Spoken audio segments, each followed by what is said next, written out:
Hi, I'm Padma Lakshmi, and I'm very proud to introduce you to the Gullah Geechee episode of my new show, Taste the Nation, on Hulu. The Gullah Geechee community is from South Carolina, and they're struggling to hold on to the traditions of their ancestors, enslaved West Africans that came here hundreds of years ago. Please watch and please enjoy, and happy Juneteenth.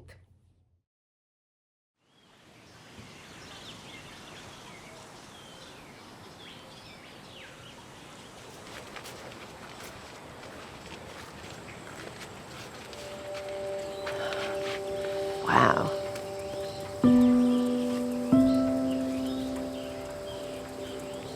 It's beautiful. This is where the Gullah Geechee people and the Gullah Geechee culture was born. Can you feel their spirits? Yeah. We're surrounded by the energy. Yeah. I think they feel forgotten, left behind. I think they feel good when they know that people have come to honor them and remember them. I came to America when I was 4. I'm an immigrant, and I'm not alone. I've spent my life writing about food and tasting the world. Now, I want to explore who we are through the food we eat. My game is strong. What exactly is American food? And what makes us American? I'm Padma Lakshmi. Come with me as we taste the nation.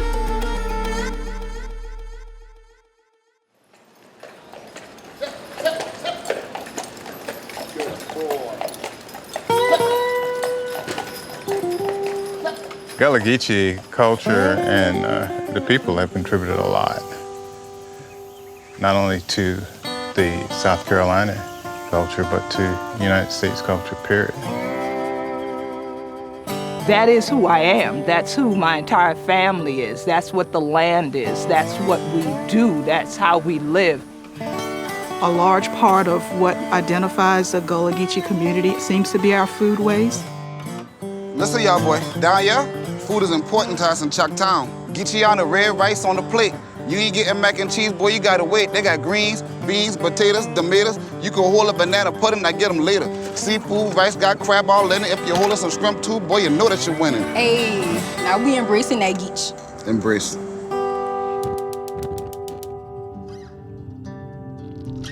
The Gullah Geechee community is one of the most beautiful cultures you may never have heard of. They descend from West Africans who were brought here against their will and enslaved on southern plantations.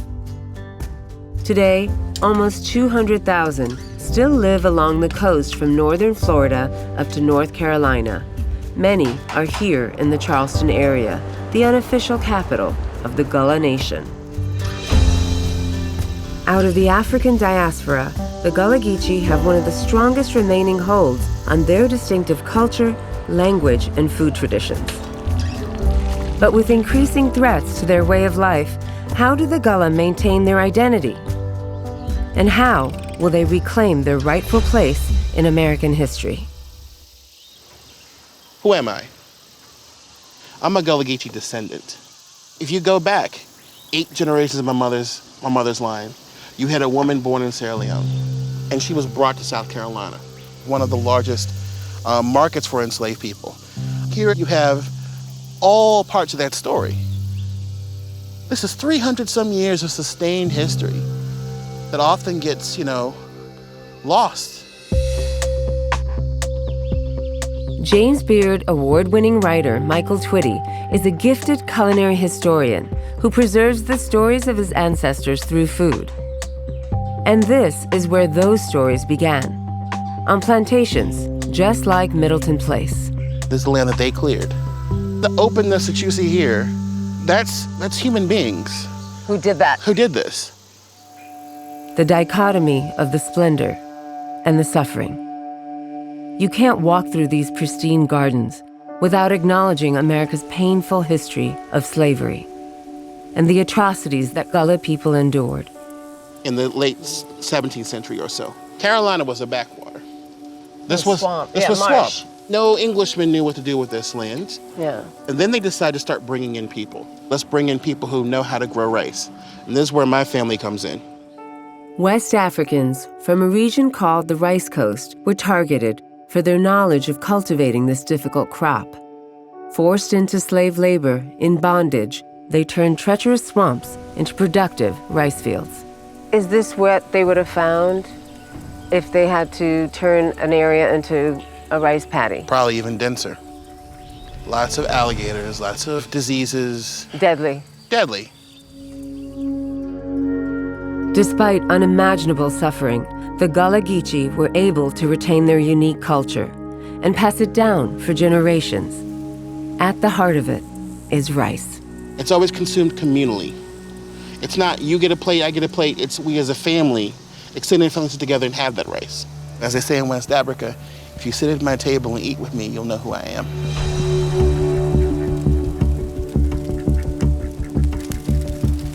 So what are we putting in this broth other than carrots? A little bit of onion, turnip, tomato. You know, with red rice, the recipe goes all over the place. You use what you had when you had it, and there was no such thing as it's not authentic.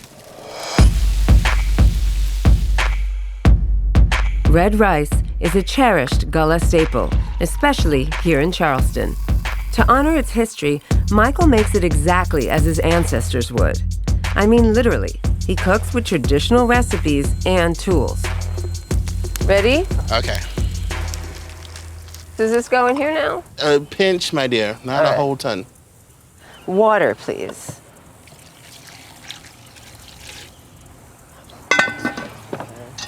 You got that, Wonder Woman? Yes. Tell me about this rice. So, this is Carolina Gold. Now, pick that up real quick for me. Okay. Show me your best pounding skills.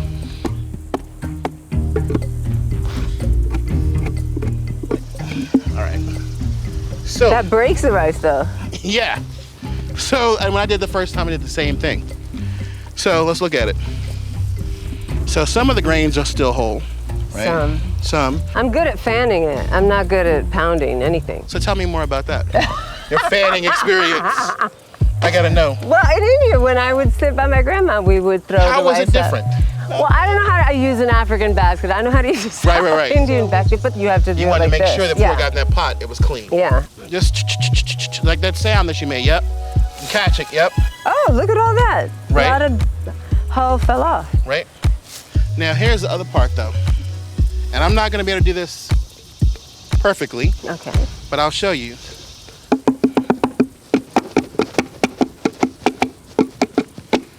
So of course, you're doing that with your sister, your cousin, in rhythm. And as that rhythmic beat is going on, the children are gathering, and they're listening, and they're hearing, and they're passing it down from generation to generation. This is where the syncopation and call and response and hip hop and jazz and music comes from. The story of America would be very different without the Gullah Geechee. In fact, you can still hear the echo of their music. And it was their labor in the rice fields that created the wealth and prosperity that helped the early American economy grow. Then there's the food. You can trace a direct line from modern Southern and soul food back to Gullah cuisine. But too often, the Gullah people aren't given enough credit. I don't think people really understand the contributions that Gullah Geechee made to this country. No, but I think this is only one part of the story of enslavement. The Gullah Geechee people, we gave our heart and soul to this country, and there's still these tremendous challenges that we face. Just talking about it, excavating it, and I know it's super painful, but I think it's necessary. It's part of the healing process. The thing about it is the culture happens between the healing and the hurt. That's where our culture has been made.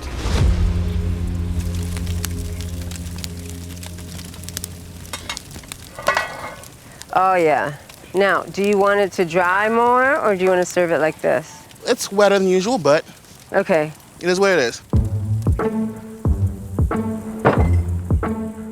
Our red rice isn't as restaurant perfect as we'd like, but that's sometimes what you get cooking outside with 18th century pots. All right. Cheers, man. All right, clam. What really matters is how it tastes. Taste was there. The flavors are amazing. I mean, I know it's not dry like you wanted it, but it's like so good. It's so yummy and balanced. I'm really sorry you can't eat this. I always do that. I had 3 bites. I'm gonna make it for my Nigerian friends and see what they say. Make it drier. Now, there's no question about asking Gullah Geechee people how often we eat rice. We can eat rice for breakfast, lunch, and dinner. My grandmother, she always had a pot of rice going on the stove. We ate rice with every meal. Shrimp and rice, oyster rice, eggs and rice. Some people just plain like it white rice with the butter on them and things like that. Delicious. Oh, it's awesome.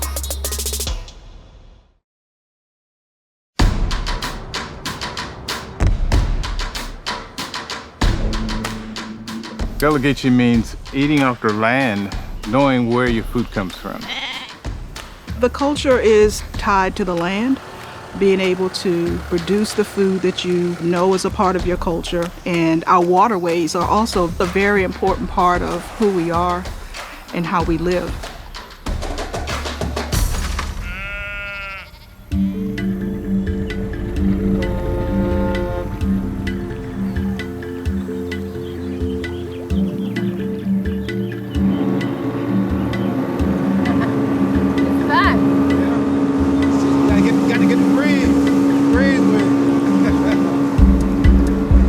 Oh, the sweet smell of salt water.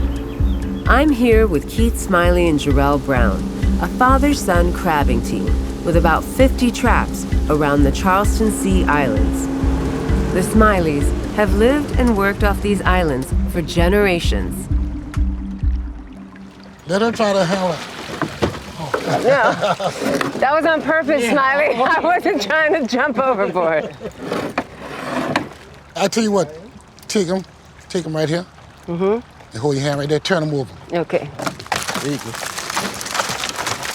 Keep on pouring. There we go. There you go. All right. Grab your fish. Here.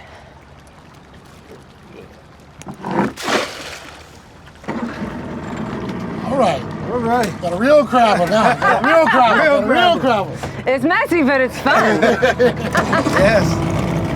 Did a good job.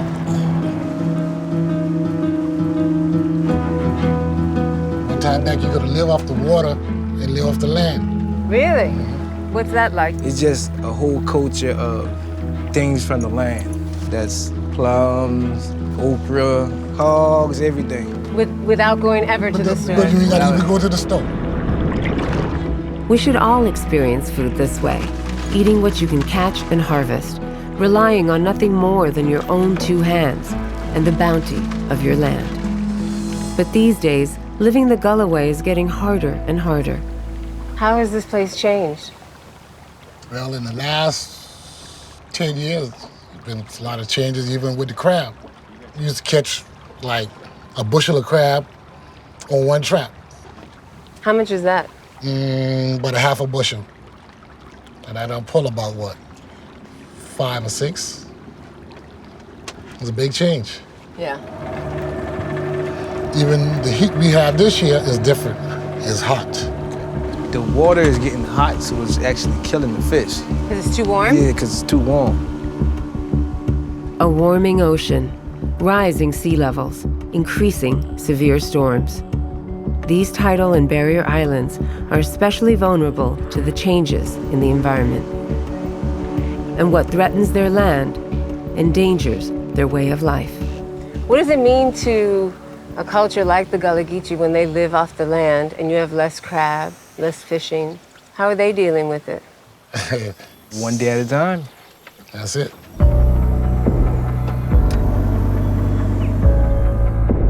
For the Gullah Geechee, land is invaluable, passed down in the family for hundreds of years.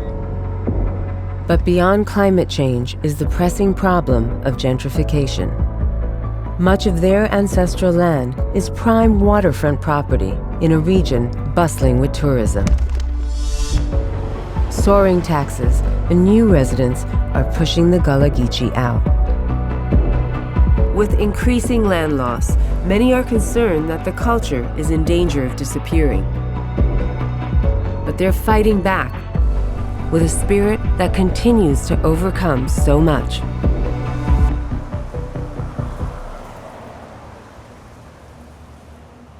Look what I got for you. Ooh, yes, lay 'em right here. That's cool. That big one. And they lively, huh? They are. They're really fresh. Hey, look. Oh, your friend. Whew. Oh, yeah, that's a rusty. That's gonna be nice and meaty. My dear friend BJ Dennis is arguably one of the most prominent Gullah chefs around. He's classically trained and works as a caterer. He's made me some unbelievable meals. Getting our water started here. All right. I haven't got anything in yet. BJ is a voice for his people and wants Gullah cuisine to finally be recognized for its immense contribution to American food. A lot of people know about low country boil, but if you talk to a person from the low country, you say, don't call that low country boil, call it frogmore stew. Now that would have had the crab with the shrimp and the sausage and the corn in it.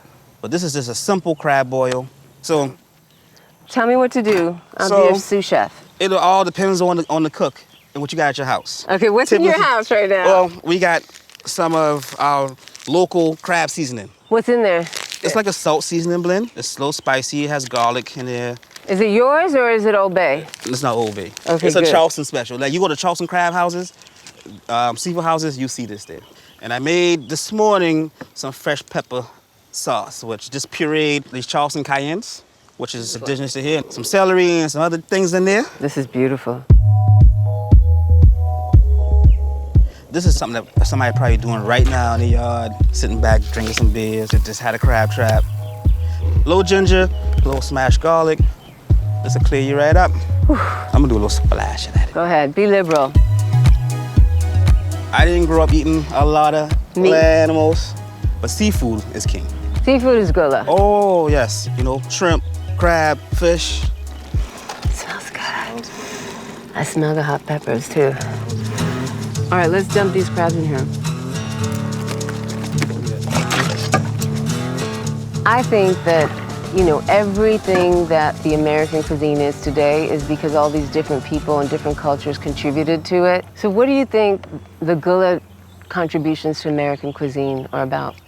I think it's the base of a lot of what we love in this country. You like shrimp and grits? Yes, I love shrimp and grits. There you go, one right there. Leafy greens. You know, that was big with West Africans. I mean, gumbo. Yeah. Is there any special technique to Gullah cuisine? A lot of love. I think it's all about the hand and how you feel and like having the freshness of the ingredients too. I always say that's the key difference. The garden was always the centerpiece of the Gullah Geechee culture. Make sure you have vegetables. Very vegetable forward. Yes. My parents grew up living off the farm.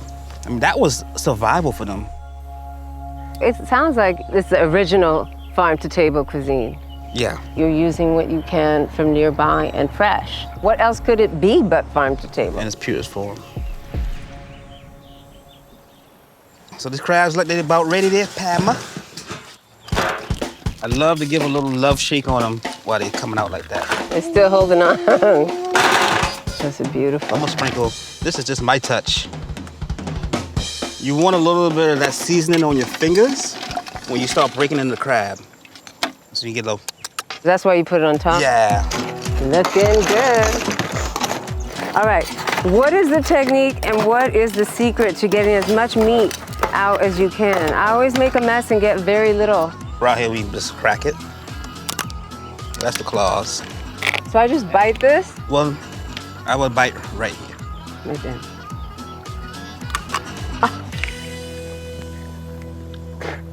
Yep, ever graceful. That's me. I shattered the whole thing. I didn't make a clean break. I'm gonna eat these all day. You just crack the little the chambers. So sweet. This is good. So let's save some of this meat for the crab rice. For the crab rice, yeah. Okay. So, Yes! It works every time with you.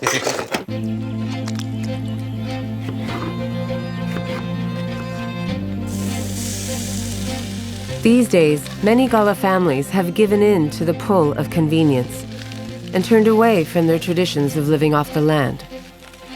It may not seem like a big deal, but over time, you risk losing your culture. Living off the land here and doing everything the old-fashioned way may be a little hard. Do you think Gullah Geechee cuisine is dying? So living off the land and the farming kind of went to the backside. That's part of my journey, is bringing back these things and to grow your own okra again, the different varieties, to get back to growing rice. So bringing back the agriculture, for me, will bring back the true essence of the cuisine. But there is a renaissance, and we're still strong, we're still fighting, we still have land, we still have farms. We're not dying. This is a culture that's here.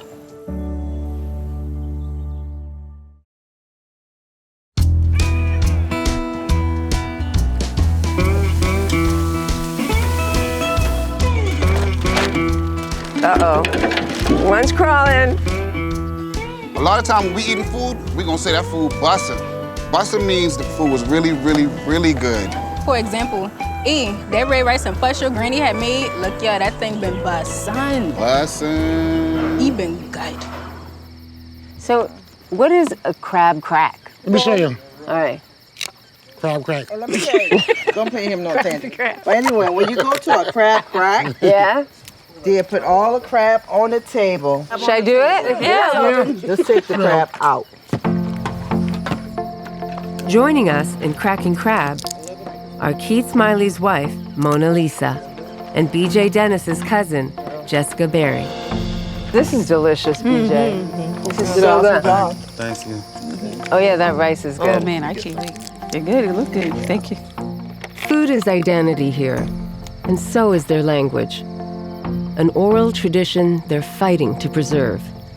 A lot of people, you know, when they hear I speak, they think, y'all from Jamaica? We just almost like a sing-song. Yes. But it'd be something like, we around here for crack, we teach these crab, yeah. Wow. You got it. So what is the origin of the actual Gullah Geechee language?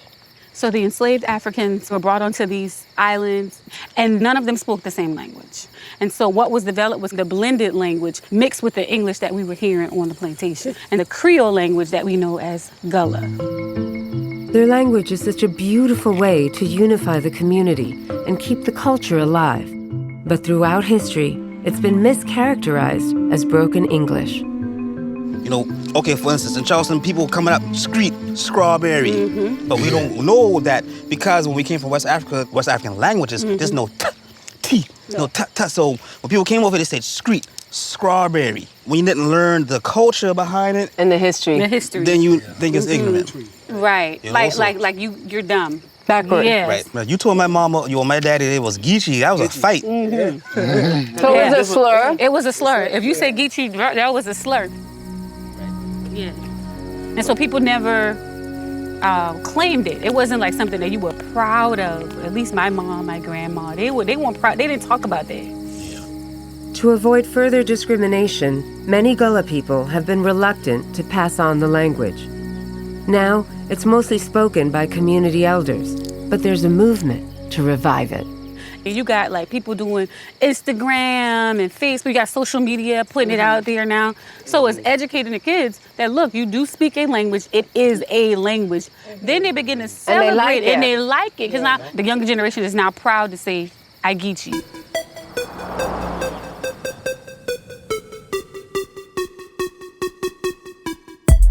Our mission here at Geechee Experience is to promote and celebrate our language and culture utilizing technology. People who once were ashamed of being Geechee or speaking Geechee, now they speaking Geechee in public, they speaking Geechee in their schools, they speaking Geechee at their jobs.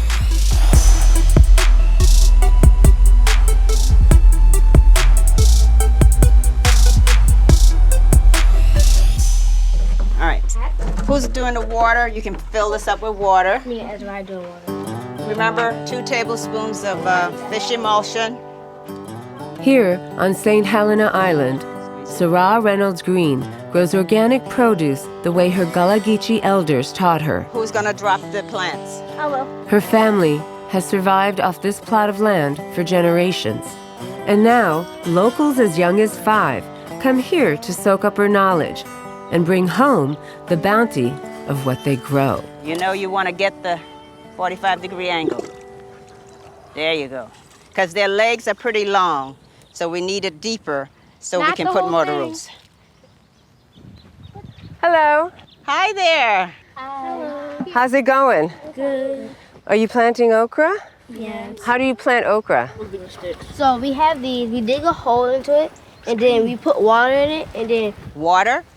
No, we do this fish emulsion and water. Why fish emulsion? Because it helps the plants grow more. It's basically fish poop. There's one right here you can do. Can I have a little bit of emulsion right here? Why is it so important for you to pass down this Gullah culture? The culture is not taught in the schools. At all? At all. I mean, in the history books, you may have, if it's a paragraph about Gullah people. That's it? That's it.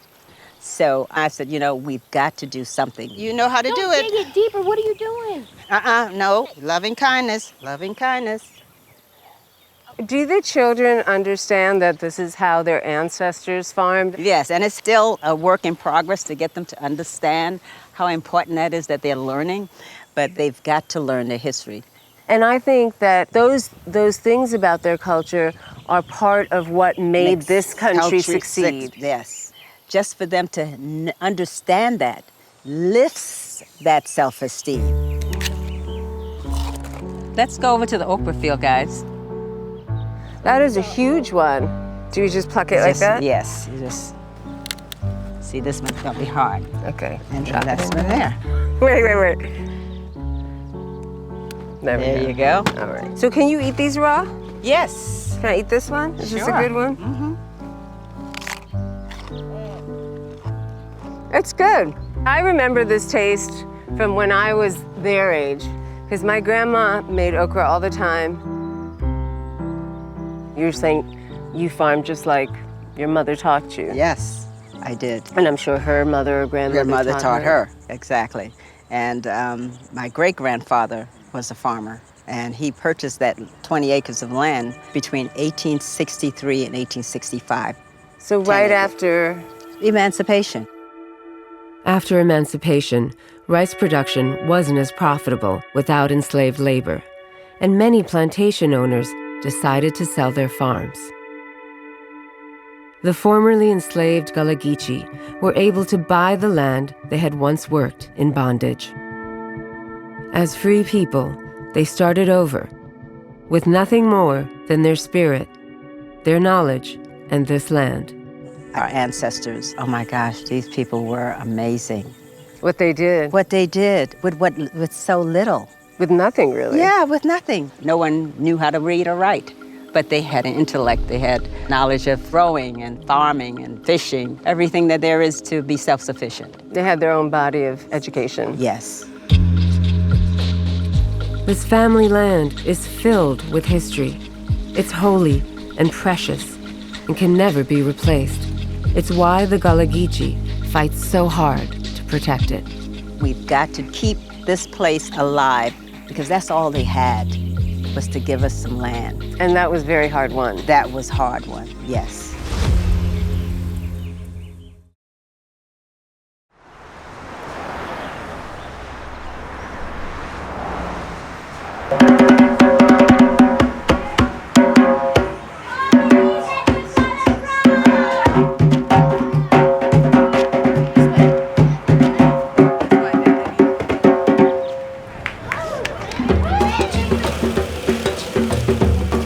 If I cook a lima beans, I want to taste like lima beans. If I cook an okra, I want to taste like okra. I don't want nothing different. I want that real consistency. And so that's the way I learned how to cook. And now I'm teaching it to the kids. You're teaching it to me too today. Oh, yes, ma'am. I'm really excited to learn. This is Bill Green, Sarah's husband. Mr. Bill, they're waiting for you now to finish this up. A Gullah Geechee power couple through and through. The food the children grow at Sarah's farm is what supplies Bill's kitchen, here at Gullah Grub. It's a restaurant, sure, but really, it's the cultural heart of St. Helena Island, where the kids come for cooking classes. They learn how to prepare farm-grown food the Gullah way, so their traditions can live on. So that pan is getting hot. It's hot. Put I the need oil. to go with my oil. And then you tell me when you're ready for the onions.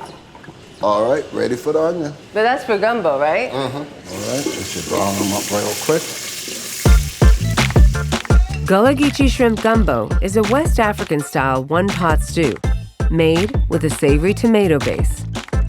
Unlike other southern varieties, Gullah gumbo is thickened with fresh-picked okra instead of filet or roux. So this is homemade garlic powder. Why do you use garlic powder and not garlic real is just garlic? like, you know, you go around all or most of your Gullah people houses and you see they got onion, your garlic, everything hanging up and to dry. And when they dry, they'll crush it. You're telling me that the old Gullah way The old Gullah is way to dry crush, it yourself? Yeah. To make a dehydrated powder? Yeah.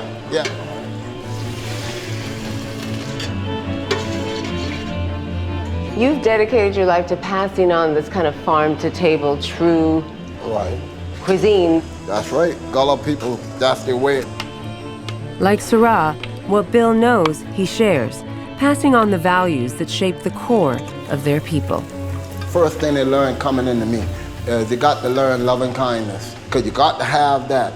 And then, man, understanding and wisdom come right behind. Once they get them three things, all them other stuff come. And loving kindness, you can't beat it.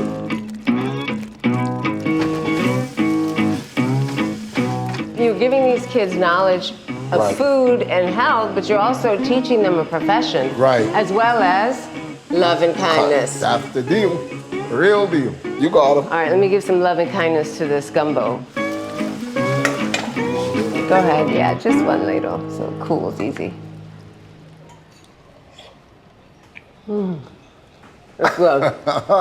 This okra is cooked perfectly. And I'm pretty snobby about my okra. Right. It's not slimy, it has flavor, it's not disintegrated. Yeah. It's delicious. The longer I see you smile, I know everything good.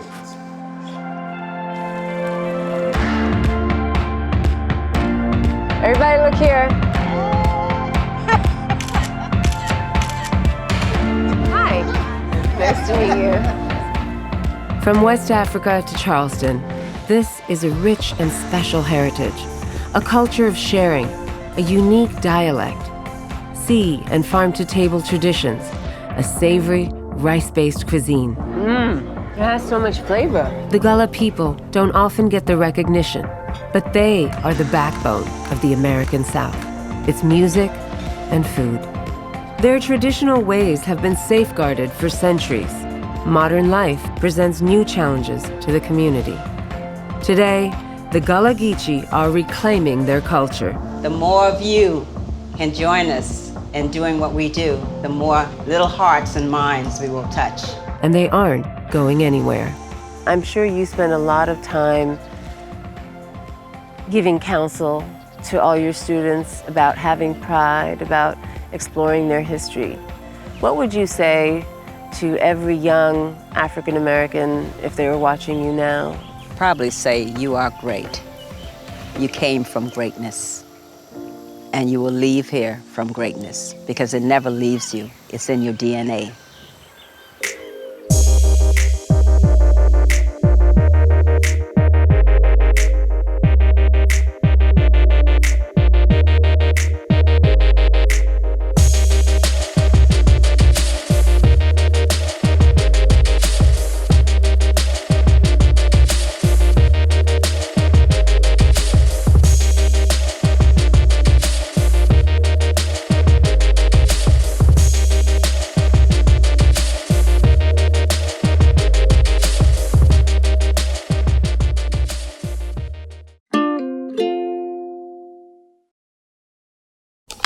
Delicious.